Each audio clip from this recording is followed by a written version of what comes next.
let's talk about the difference between um, inversions and voicings. Okay, this is something that a lot of people get mixed up on, or there's a little bit of cloudiness, and I wanted to touch on this before I went to the guitar stuff. So I'm going to show in the most simple form possible what an inversion is.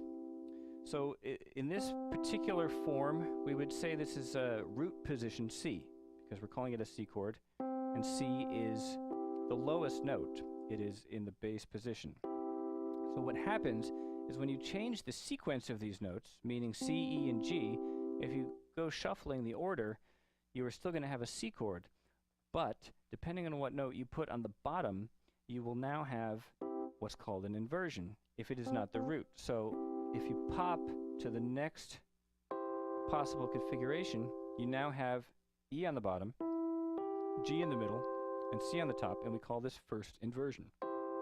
So now if you go again, and you pop up here, now you have the fifth on the bottom, the root, and the third, and so we call that second inversion. So you can do this with the seventh chords too, but we're not going to do that. We're just going to talk about the triads for right now. Is that the E, the third of the chord, is in the bass. It's now the lowest note.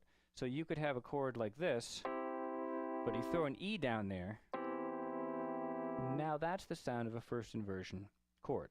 So was this. But again, this is just a very simple, closed position kind of treatment of it, and this is maybe something more like what you'd hear in a song. And again, a second inversion would have the fifth in the bass. And so they each have a certain kind of quality, which is why I'm going to do it one more time. Root position is here, first inversion is here. It's still major, but it really kind of does something to our ear to have that third in the bass. And then second inversion here, a lot of times the way you hear this one, especially in classical music, is as a what we call a preparation for a cadence.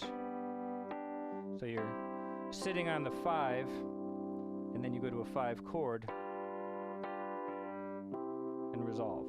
So there is a way that these chords are used, kind of traditionally, kind of functionally in classical music, but there's also, you know, just plethora of ways that they're used in rock music and pop music that doesn't necessarily adhere to some of those same kind of rules.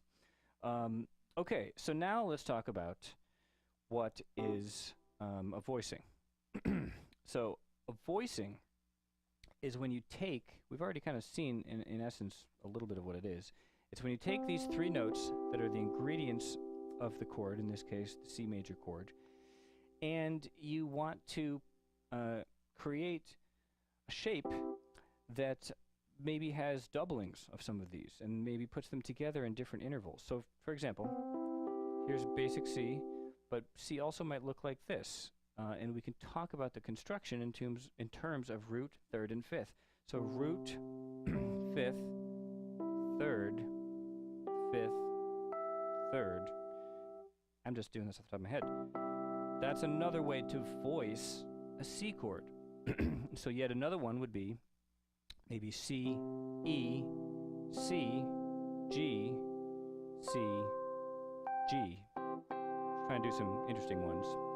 And so, again, it's still a C chord because we still have all the ingredients. It's still a root position C chord because we still have C in the bass.